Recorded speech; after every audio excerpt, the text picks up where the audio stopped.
안녕하세요. 전 이제 막 70대에 접어든 할머니입니다. 나이가 들면 괜한 생각이 자주 들곤 한답니다. 요즘에는 나보다 훨씬 먼저 간 영감과 아들 생각이 자주 나네요.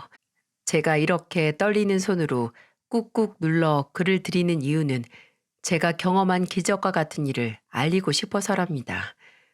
누군가에겐 그저 무릎을 탁 치고 넘길 만한 이야기일지도 모르지만 또 절박한 누군가에겐 힘을 얻는 기회가 되기도 하니까요. 저 역시 개의사를 공개한다는 것이 좀 꺼려지지만 선한 영향력을 끼칠 수 있다는 마음으로 전하는 것이니 모쪼록 끝까지 들어주시길 바랍니다. 성실하지만 돈복이 지지리도 없는 남편을 만나 무척 고생을 했죠. 그래도 당시에는 힘든 줄 모르고 살았습니다. 왜냐하면 다들 사는 모양새가 그럭저럭 비슷했기 때문이었죠. 그나마 저희 집은 나은 편이었어요. 없는 재료로도 뚝딱뚝딱 맛나는 음식을 만들어내는 친정엄마의 솜씨를 물려받았는지 저도 음식 하나만큼은 자신이 있었거든요. 남편은 제 음식 솜씨에 반해서 결혼했다고 우스갯소리를 할 정도였어요. 남편의 지인이 6평 남짓한 시장동 가게에 자리를 내어준 덕에 전 작은 백반집을 차렸고 음식 솜씨를 10분 발휘할 수 있었습니다. 음식이 정갈하고 맛있다는 소문은 금세 퍼졌어요. 시장 상인뿐만 아니라 근처 공장 직원들 그리고 건설 인부들까지 제가 만든 음식에 만족해하며 배를 두드렸죠. 돈 버는 재미도 있었지만 사람들이 음식을 맛있게 먹는 모습도 제겐 큰 보람이었어요. 음식 장사라는 게 다 그렇습니다. 손도 많이 가고 일도 많지만 맛있다는 한마디에 없던 힘도 불끈 나게 되는 법이죠. 일이 신바람이 나니까 돈도 차곡차곡 모이더군요. 통장에 찍힌 잔고를 보면 먹지 않아도 배가 부릅니다. 거기에다 자상한 남편과 매번 100점짜리 시험지를 가지고 오는 아들, 그리고 초롱초롱한 눈으로 애교를 부리는 딸아이가 있으면 남부럽지 않은 삶이라고 해도 틀리지 않을 겁니다. 작게 시작한 백반집은 미어 터지는 손님들 덕분에 날로 번창해졌어요. 6평짜리 가게에다 그 많은 손님을 다 수용할 수가 없어서 옆 가게를 인수해 가게를 넓혔죠. 일손이 딸리니 손이 야무진 아주머니들도 몇 명 고용해야만 했죠. 그래도 바쁜 건 마찬가지더군요. 백반집에서 가장 잘 나가는 돼지고기 김치찜을 맛보기 위해 사람들이 자진해서 줄을 섰고요. 하루가 어떻게 흘러가는지 모를 정도로 바쁜 하루였지만 그래도 고된 줄 몰랐습니다. 제가 힘들어도 우리 새끼들 맛있는 거 먹이고 좋은 거 입힐 수 있으니 얼마나 복된 인생입니까? 전 그렇게 하루하루를 즐겁게 살았어요. 결혼을 하고 난 이후 매번 돌아오는 남편 생일날 남편에게 변변한 선물 한번 해준 적이 없었습니다. 먹고 사는 일만 해도 숨이 차 죽겠는데 선물은 무슨 선물이랍니까? 그냥 소고기 한 근을 끊어다가 미역국을 끓여 상에 올리고 말았죠. 그러다가 시장을 돌아다니는 장돌뱅이 아저씨에게 삐까번쩍한 낚싯대 한 세트를 샀습니다. 바닷가에서 태어난 남편은 낚시라면 자다가도 벌떡 일어날 정도였죠. 이제 먹고 살만해졌으니 남편에게 좋은 선물 하나 해주고 싶은 마음이었거든요. 낚시 가방을 잘 숨겨놓고 남편 입이 길게 찢어지는 상상을 해보았죠. 좋아할 그 모습에 제 생각만으로도 흐뭇해졌어요. 계산대 밑에 당신 선물 사놨으니까 한번 열어보시오. 선물? 갑자기 무슨 선물을 샀다고 그래? 다음 주가 당신 귀 빠진 날이잖아. 그래서 내가 큰 마음 먹고 하나 샀지. 그래? 동현이 엄마가 웬일이래? 어? 이게 뭐야? 이거 낚싯대 아니야? 아니, 당신 이거 정말 돈 주고 샀다는 거야? 이거 꽤 비쌀 텐데. 비싸지. 그래도 어쩌겠어. 우리 서방 어깨 한번 쫙 펴라고 돈 좀 썼지 내가. 우와, 이거 정말 아이고 우리 마누라가 정말 사람 됐네. 뭐라고? 아 그럼 여태 내가 사람이 아니었단 말이오? 아니, 말이 그렇다는 거지, 말이. 암튼 고마워, 여보. 너무 마음에 들어. 그렇게 고마우면 한 번 업어주던가. 업어주다 마다. 한 번이 아니라 내 100번도 업어주지. 자자, 이리 와봐. 아이고, 됐어요, 됐어. 아유, 징그러우니까 저리 가서 낚싯대나 구경해요. 어린애처럼 좋아하는 남편의 모습에 웃음이 절로 나왔어요. 팍팍한 삶이 아니었다면 얼마든지 더 좋은 거 해줄 수 있었을 텐데 말입니다. 제가 사준 낚싯대를 이리 닦고 저리 닦으며 폼을 재더군요. 오는 주말에 동현이 데리고 낚시터에 다녀올게. 당신이 큰 마음 먹고 사준 건데 얼른 가서 개시를 해야지. 왠지 이 낚싯대를 담그면 월척이 쉴 새 없이 걸릴 것 같단 말이야.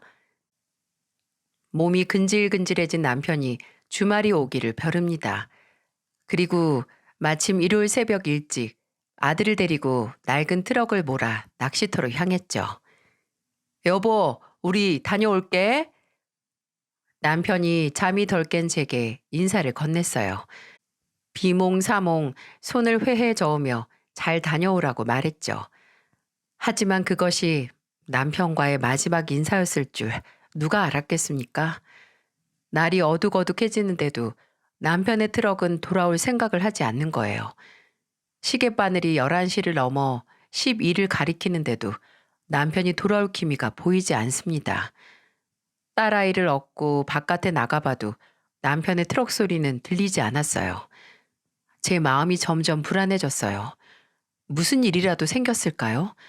아니면 낚시에 푹 빠진 남편이 밤낚시까지 할 참이었을까요? 남편과 아들 걱정에 새벽 2시가 다 됐는데도 잠이 도통 오질 않더군요. 바로 그 순간 정막을 깨는 전화벨 소리에 어깨가 들썩일 정도로 깜짝 놀랐습니다. 전 불이 나게 수화기를 들고 다짜고짜 따져 물었어요. 동현 아빠? 아니 대체 왜 집에 오질 않고 전화를 해요? 어디에요? 동현이는요? 아, 안녕하세요. 강인구 씨 댁 맞습니까? 어머, 네, 강인구 씨 집 맞는데요. 그런데 누구세요? 경찰입니다. 실은 강인구 씨가 몰던 트럭이 전복되는 사고가 있었어요. 강인구 씨와 아드님으로 보이는 남아가 크게 다쳐서요. 지금 응급실로 옮겨져서 치료를 받고 있습니다만 상황이 그렇게 좋지 못해요. 일단 보호자분께서 급히 이쪽으로 오셔야 할 것 같습니다. 뭐라고요? 이게 무슨 날벼락 같은 소리일까요? 경찰이 직접 한 말이지만 도무지 믿기지가 않았어요. 왠지 뭔가 오해가 있었을 거라고 생각했습니다. 딸아이를 무작정 들쳐업고 택시를 잡아 병원으로 향했어요. 그리고 전 차갑게 식은 남편과 아들을 마주해야만 했죠. 의사 선생님이 고개를 가로저으며 말했습니다. 이미 병원에 도착했을 때부터 피를 너무 많이 흘리셨어요. 아드님은 내장을 많이 다쳤고요. 살리기 위해서 최선을 다해봤지만 역부족이었습니다. 죄송합니다. 네? 선생님, 그게 대체 무슨 말씀이세요? 아니잖아요. 네? 아니죠? 우리 남편이랑 아들 죽은 거 아니잖아요. 의사 선생님에게선 아무런 대답도 돌아오지 않았어요. 듬직한 남편과 생대 같은 아들이 한꺼번에 저 세상으로 갔다는 현실을 어떻게 받아들여야 할까요? 정말 피를 토하고 싶은 심정이었습니다. 왜 남편에게 낚싯대를 사주어서 이 불행을 자초한 걸까요? 모두 다 제 탓입니다. 제가 남편과 아들을 죽인 것과 다름이 없었어요. 병원 바닥에 주저앉아 통곡을 해도 죽은 사람은 되돌아오지 않더군요. 제 엄마가 슬퍼하고 있다는 걸 느끼기라도 한 것일까요? 제 등에 엎여있던 딸이 자지러지듯 울음을 터뜨립니다. 새하얗게 칠해진 병원 벽에 머리를 찍고 싶습니다. 아니면 혀를 꽉 깨물어버리고 확 죽어버릴까요? 짐승처럼 울부짖는 저를 간호사들이 다 말렸어요. 비어있는 입원실에 절 눕히고 수액을 놓으며 진정을 시키더군요. 참담한 마음에 입간 목습 당장 끊어버리고 싶었지만 간호사 품에 안겨 우는 딸애를 생각하니 살아야겠다는 생각이 들었어요. 그렇게 전 남편과 아들의 장례를 치르고 마음속에 묻었어요. 그 절망감은 이루 말로 표현할 수 없을 정도로 깊었지만 딸 하나만 보고 살리라고 마음을 먹었답니다. 양지 바른 곳에 남편과 아들을 두고 돌아오는 날 마르지 않는 샘처럼 눈물을 쏟았습니다. 그리고 다시는 울지 않으리라 다짐을 했지요. 일상으로 돌아온 저는 묵묵히 집을 정리하고 가게 문도 열었습니다. 주변 사람들의 위로를 애써 담담하게 받으며 아무 일도 일어나지 않은 사람처럼 살았어요. 그것이 모든 걸 잃은 제가 할 수 있는 마지막 발악 같은 거였습니다. 만약 제 딸애가 없었더라면 진즉 남편과 아들을 따라갔을 겁니다. 하지만 제가 없으면 이제 하나 남은 우리 딸 인생은 어떻게 될까요? 그래서 어금니를 꽉 깨물었어요. 아무리 가슴이 찢어질 듯 아파도 우리 딸 잘 크는 모습을 볼 때까진 열심히 살기로 다짐을 한 것이었죠. 그렇게 정신없이 살다 보니 시간이 흐르긴 흐르더군요. 아장아장 걸었던 딸애가 작은 가방을 메고 유치원을 다닐 나이가 됐죠. 아빠를 쏙 빼닮은 아이 얼굴을 볼 때마다 마음이 서글펐지만 딸아이는 제가 사는 유일한 이유였답니다. 전 그렇게 야속한 세월을 보내고 있었죠. 겨울 삭풍이 매섭게 치던 날이었어요. 백반집 문을 닫으려는 찰나에 남자아이 손을 잡은 웬 할머님 한 분이 가게 문을 열고 들어오시더군요. 아유, 할머님, 이거 어쩌죠? 저희 장사가 끝났어요. 사장님, 죄송하지만 제 부탁 하나만 들어주시면 안 될까요? 우리 손주 녀석이 열병을 심하게 앓아서 병원을 다녀오는 길인데 배를 한참 골았어요. 제 주머니에 1,000원밖에 없는데 어떻게 우리 애한테 밥 한 끼 해주실 수 없을까요? 네?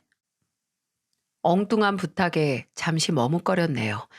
그러다가 절 빤하게 쳐다보고 있는 아이를 보니까 밥 한 끼 챙겨달라는 할머니의 부탁을 차마 거절할 수 없겠더라고요. 알았어요, 할머니. 거기 앉아 계세요. 제가 얼른 밥 차려드릴게요. 아이고, 사장님. 감사합니다. 정말 감사해요.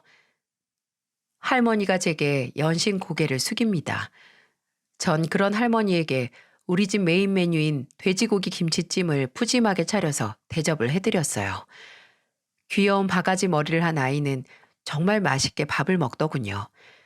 할머님도 마음 놓고 드실 수 있도록 양을 충분히 해서 올렸습니다. 우린 저기 큰 길 건너 지하 단칸방에서 살고 있어요. 내일 모레 죽을 늙은이가 이 손주 하나 보고 사는데 이 녀석 몸뚱이가 불덩이처럼 달아오르지 뭡니까? 놀래서 애를 들쳐업고 병원에 갔는데 입원을 해야 한다고 해서 나흘이나 병원에 있었지요. 있는 돈 없는 돈 다 털어서 병원비 주고 나니까 수중에 글쎄 단 돈 1,000원이 남지 뭡니까? 애는 백가죽이 달라붙어 버렸는데 할미가 돼서 귀한 손주 밥 한 끼 사주지도 못하니 이 세상 헛살아도 한참을 헛살았지요. 할머니의 담담한 고백에 마음이 착잡해졌어요. 무슨 사연인지 몰라도 손자와 단둘이 사는 할머니 형편이 말 못할 정도로 어려우니 얼마나 힘이 드시겠어요.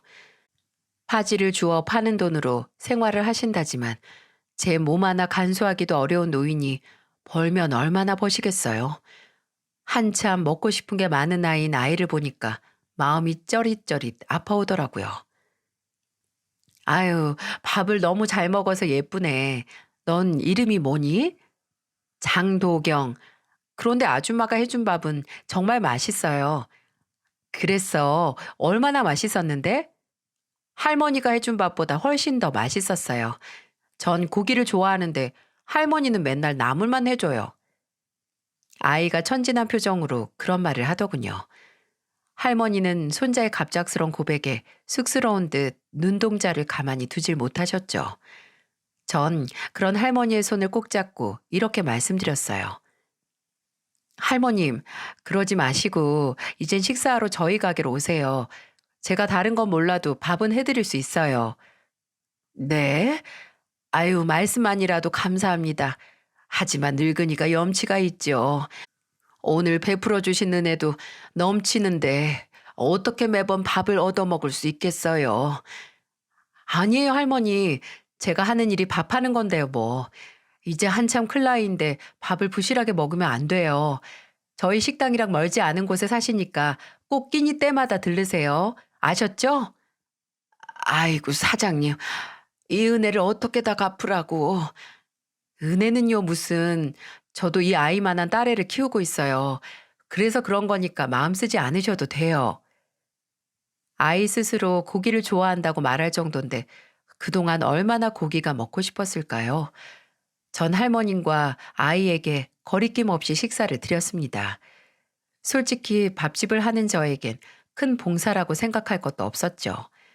그저 끼니를 제대로 챙기지 못하는 어린 친구에게 마음이 쓰였고 또 그런 손주와 어렵게 생활하시는 할머니가 걱정이 됐을 뿐이었어요. 적어도 끼니 걱정만큼은 하지 않게끔 해드릴 수 있다면 좋겠다고 생각했어요.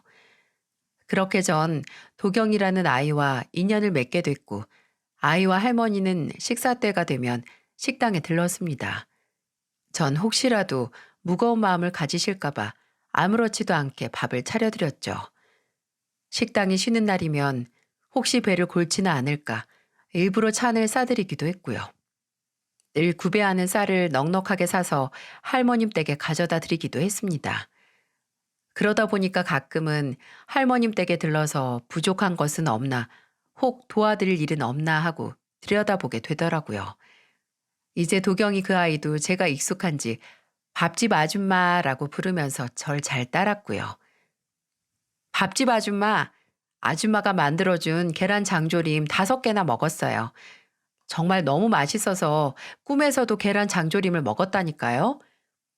아유, 우리 도경이 그렇게 맛있었어? 아줌마가 또 해다 줄 테니까 마음껏 먹으렴. 알았지? 와, 정말요? 진짜 신난다. 도경이를 보고 있으면 먼저 떠나보낸 제 아들 동현이가 떠올랐어요.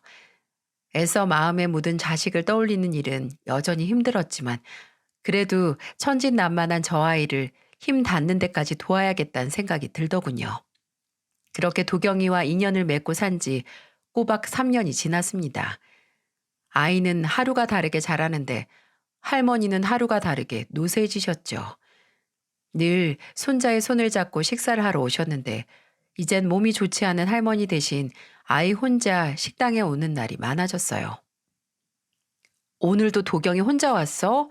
할머니는 많이 편찮으셔? 네, 할머니는 누워서 끙끙 앓기만 하고 계세요. 아유, 큰일이네. 어디가 그렇게 아프시다니? 병원에는 다녀오셨고? 아니다. 내가 이따가 집에 들러봐야겠다. 나이가 들면 아프지 않은 곳이 없기 마련이죠. 하지만 요새 할머니 기색이 심상치 않아 보였어요.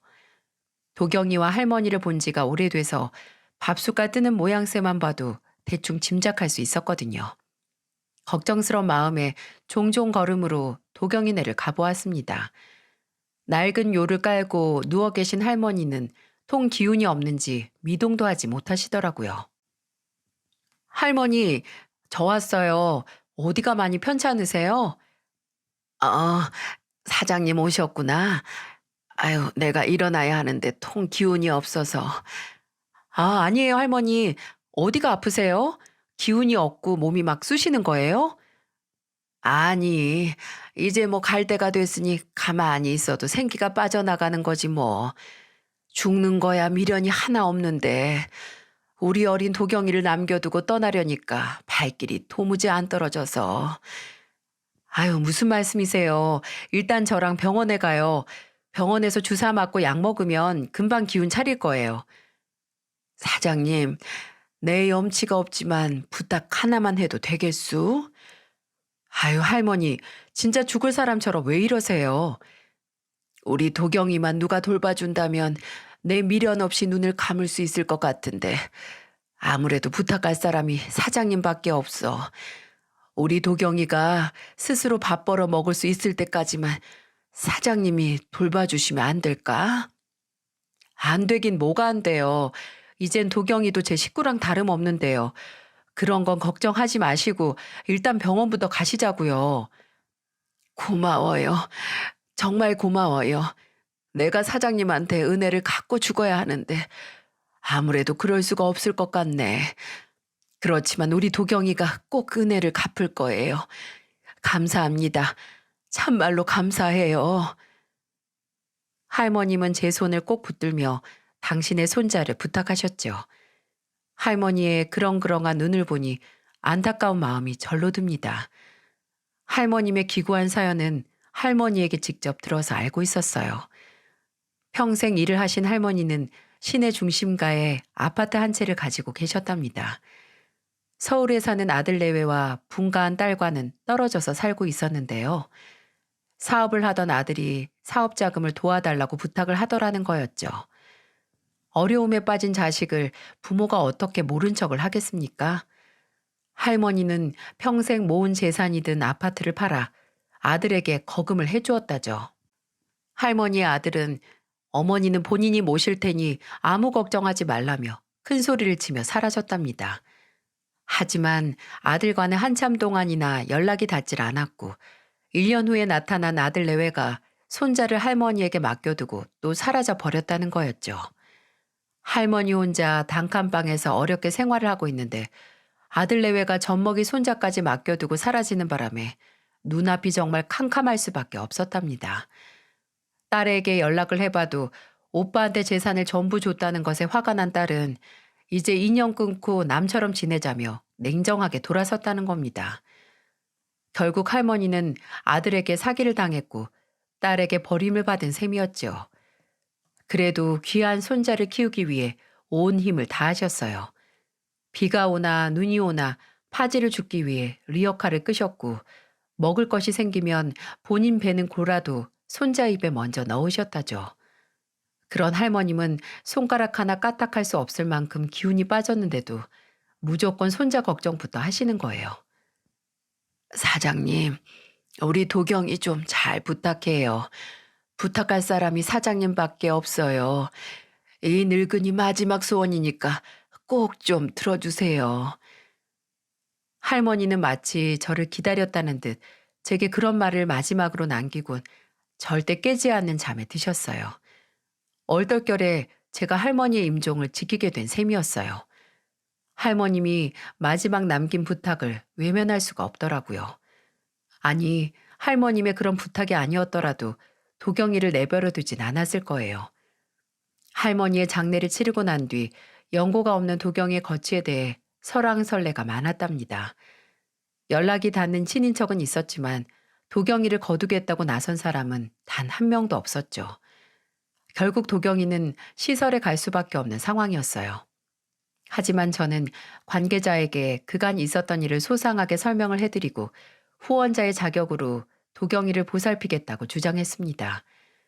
이런 케이스가 없어서 결정이 지지부진했지만 도경이 본인의 의사를 존중해 조건부 승인을 받았어요.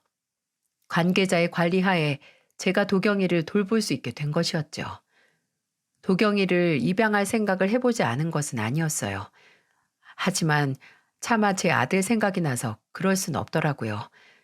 그저 도경이 스스로 독립할 수 있을 때까지만이라도 도경이의 밥집 아줌마가 되어주기로 결심했죠. 딸도 키우는 제가 아이 하나 더 키운다고 힘들 건 없었어요. 또 도경이가 유독 저를 잘 따르니까 적응하는데도 문제가 없었고요. 그저 할머니가 떠난 자리를 잘 메워주고 보살펴준다면 똘똘한 도경이는 알아서 잘 클 아이였죠.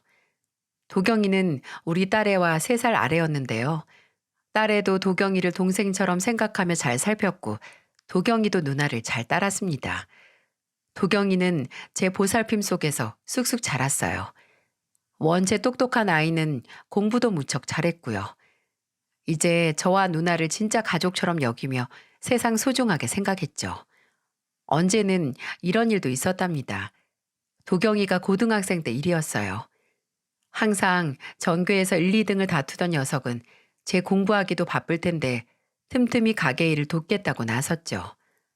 하필 도경이가 주방에서 설거지를 돕고 있을 때였어요. 술이 거나하게 취한 취객이 제게 슬슬 시비를 걸더군요. 아줌마, 아니 왜 밥값이 3만 원이 넘어? 난 딱 한 가지만 시켜서 먹었는데. 아유, 술을 많이 시키셨잖아요. 닭도리탕 하나에 소주가 4병이에요. 그러니까 33,000원 맞아요. 이 아줌마가 누굴 호구로 하나? 난 밥도 다 안 먹었다고. 그러니까 난 돈 못 내. 알았지? 아니, 이 양반이 정말 돈 안 내면 경찰에 신고할까요? 콩밥을 먹어야 밥값을 낼 거냐고요. 이 아줌마가 죽으려고 한장을 했구만. 취객은 거친 동작으로 제 뺨을 후려쳤고 전 그 힘을 이기지 못하고 우당탕 넘어지고 말았습니다. 그러자 주방에 있던 도경인 녀석이 취객한테 와락 달려들더라고요. 그 순진하고 착한 녀석 입에서 험한 말이 쏟아져 나오는데 주먹까지 휘두르며 분을 참지 못하는 겁니다. 전 취객한테 당했다는 사실도 잊은 채 도경이를 말리느라 진땀을 뺐네요. 경찰이 출동하고 나서야 겨우 뜯어 말릴 수가 있었는데요. 취객의 행패가 싸움의 원인이 되었으니 서로 사과하는 선에서 사건이 마무리가 되었죠. 도경이 인생에 빨간 줄이 가는 줄만 알고 가슴을 졸였던 사건이었지만 한편으로는 절 지켜주는 아들 같기도 해서 마음이 참 든든했습니다. 그리고 무사히 고등학교를 졸업한 도경이는 서울대 의대에 진학을 했습니다. 마치 제 아들이 대학을 합격한 것처럼 너무나 기분이 좋았어요. 그렇게 어렵다는 서울대에 합격한 것도 대단한 일인데 의대에 덜컥 들어갔으니 경사도 이런 경사가 없었죠. 하지만 아이는 제게 학비까지 손을 벌릴 수 없다며 아르바이트를 한다고 나섰어요. 전 그런 도경이를 앉혀놓고 조용히 말했습니다.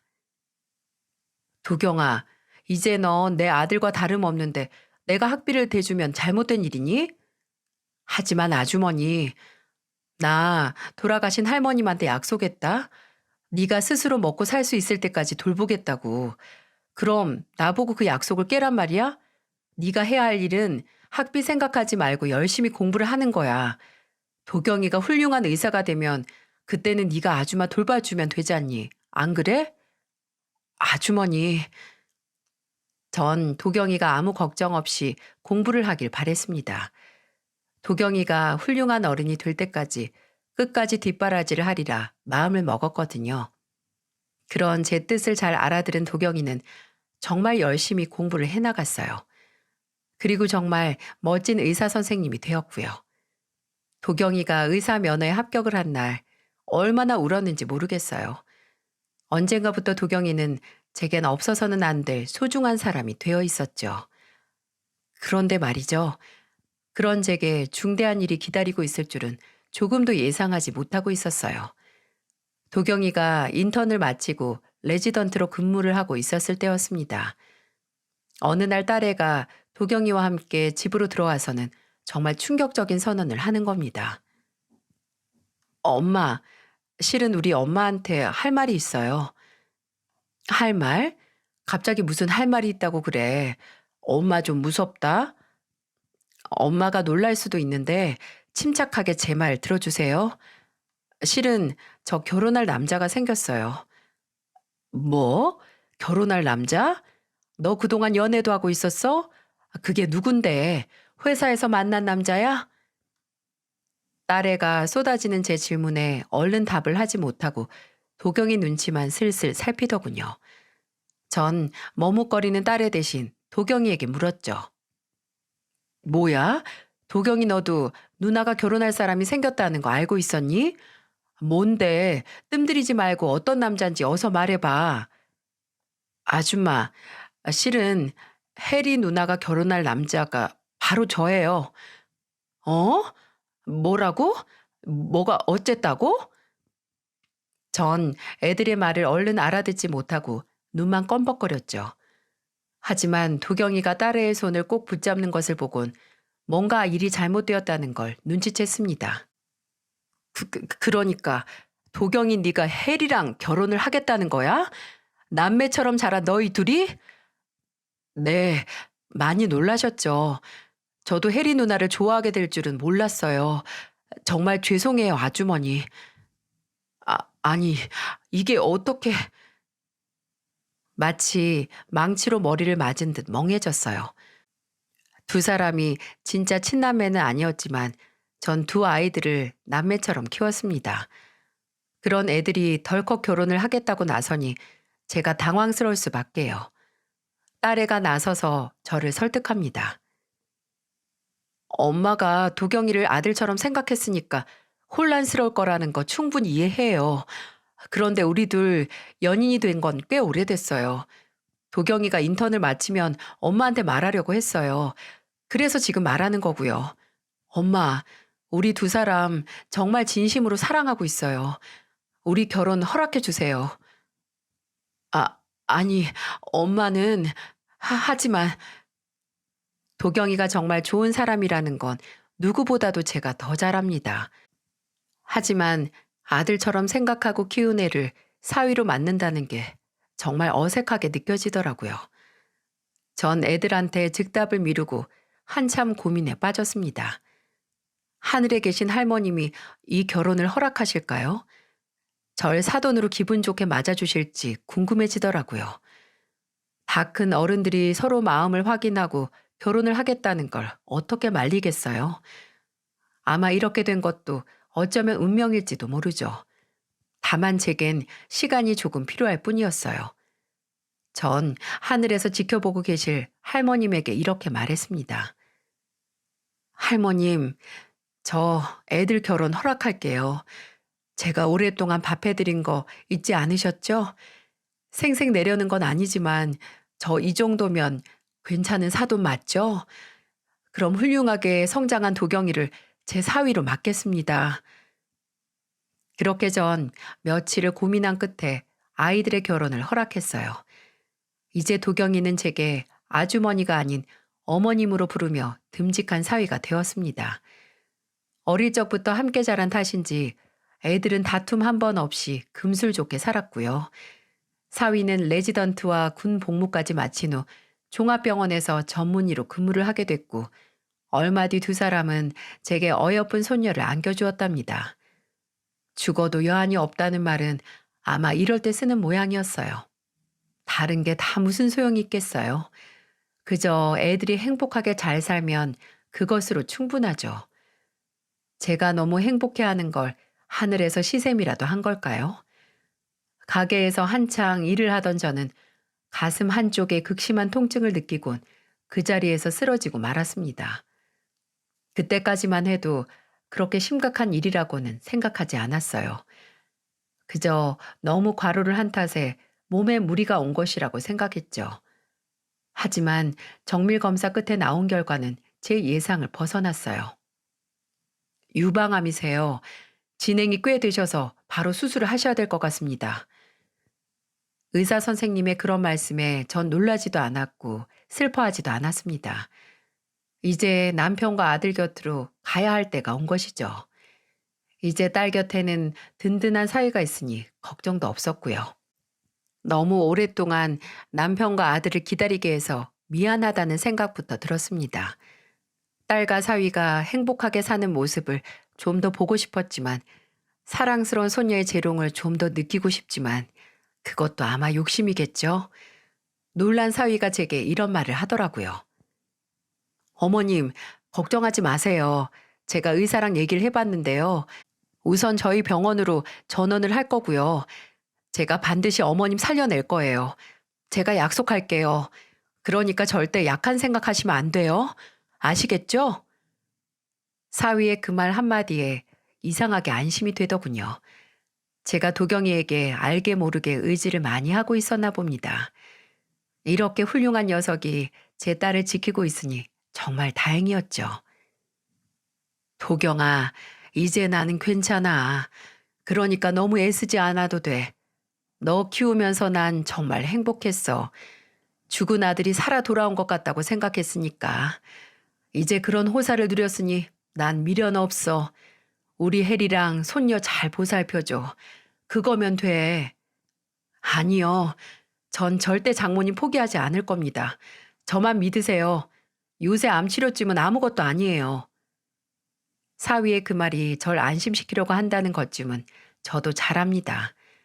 유방암 3기가 그렇게 쉽게 고쳐질 리가 있겠습니까?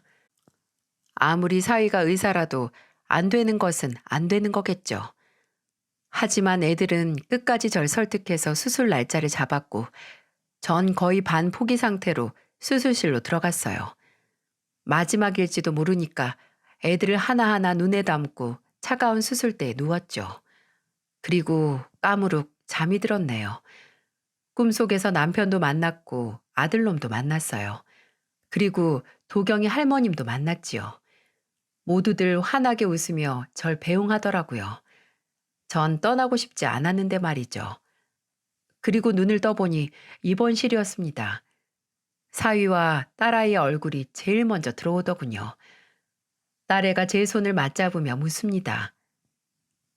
엄마, 정신이 들어요? 어때요? 많이 아파요? 나 살았니? 그럼요, 엄마. 살고 말고요. 도경이도 수술방에 들어갔는데 수술 정말 잘 됐대요. 거의 기적이나 다름없다잖아요. 이제 엄마 아무 이상 없이 건강하게 잘 살 거래요. 딸아이의 그런 말이 얼른 귀에 들어오지 않았습니다. 듬직한 사위가 제게 미소를 보이며 설명을 덧붙이더군요. 어머니, 수술 정말 잘 됐어요. 부위가 좀 어려웠는데 담당 선생님이 훌륭하게 잘해주셨어요. 그러니까 걱정 아무것도 하지 않으셔도 돼요, 어머니. 그게 정말이니? 그럼요, 정말이죠. 이제 앞으로 우리 행복하게 살면 돼요, 어머니. 나중에 추가로 들은 말이었지만 제 수술은 정말 어려운 수술이었답니다. 하지만 기적적으로 수술이 잘 마무리가 되었고 예후도 무척 좋았죠. 전 회복을 하면서도 믿어지지가 않았어요. 제게 또 한 번의 인생이 주어진다는 게 꿈처럼 느껴졌습니다. 딸과 사위에 행복하게 사는 모습도 마음껏 볼 수 있고 손녀가 무럭무럭 커가는 모습도 볼 수 있습니다. 정말 감사한 마음에 눈물이 절로 나오더군요.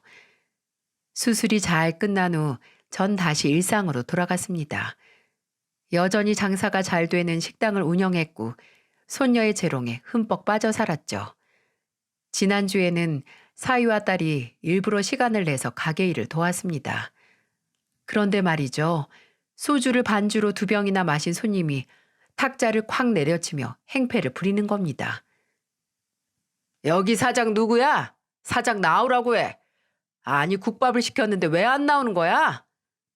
손님, 국밥 아까 드렸잖아요. 아까 다 드셔서 빈 그릇을 치운 거잖아요. 뭐야? 아줌마가 여기 사장이야? 내가 언제 국밥을 먹었다고 그래? 어디서 사기를 치려고? 나 돈 못 내. 절대 못 내. 그러자 사위가 번개처럼 뛰어들더니 취객에게 딱 부러지게 말을 하더군요. 아저씨, 여기 CCTV 달려있는 거 안 보입니까? 아저씨가 국밥을 드셨는지 안 드셨는지 한번 확인해 볼까요? 국밥 드신 거 찍혀 있으면 이거 영업 방해로 고소합니다. 그래? 내가 먹었었나? 그럼 내면 될 거 아니야? 여기 얼마 나왔는데? 여자 앞에선 난장을 피우던 손님이 남자가 으름장을 놓으니까 금세 꼬랑지를 내리더군요. 전 그런 사위를 보면서 피식 웃음을 터뜨리고 말았죠. 어머니, 그러니까 집에서 쉬시라고 했잖아요. 이렇게 술 취한 사람들이랑 상대했다간 건강에 좋지 않다니까요. 아유, 걱정 마. 이런 손님은 한 달에 한 명 있을까 말까야. 일을 해야 몸에 활기도 돌고 살아있는 것 같지. 집안에만 있으면 답답해서 못 견딘데도. 그나저나 고맙네 사위. 네? 뭐가요? 항상 이 장모를 지켜줘서 고맙다고. 네?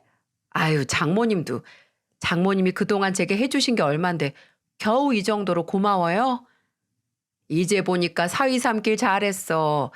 이제 내 딸이랑 결혼했으니까 평생 내 곁에 둘 수 있잖아. 안 그런가? 그렇죠. 그건 아주 탁월한 선택이셨습니다. 뭐야? 사람의 인연이라는 게 참 묘하고도 신기합니다.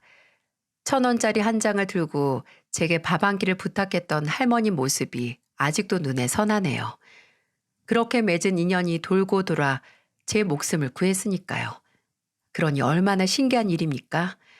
그러니 밥집 아줌마가 장모가 된 이 인연이 저한테 귀하지 않을 리가 없습니다. 어쩌면 도경이는 먼저 간 아들이 엄마 쓸쓸하지 말라고 대신 보낸 사람일지도 모르겠네요. 지난 명절에는 사위와 딸을 데리고 남편과 아들이 있는 곳을 찾았어요. 성묘를 마친 후 딸이 제게 넌지시 이런 말을 하더군요. 엄마, 아빠도 오빠도 좋아하겠죠? 우리가 이렇게 행복하게 살고 있다는 거 보면 말이에요. 틀림없이 하늘에서 지켜보고 있겠죠?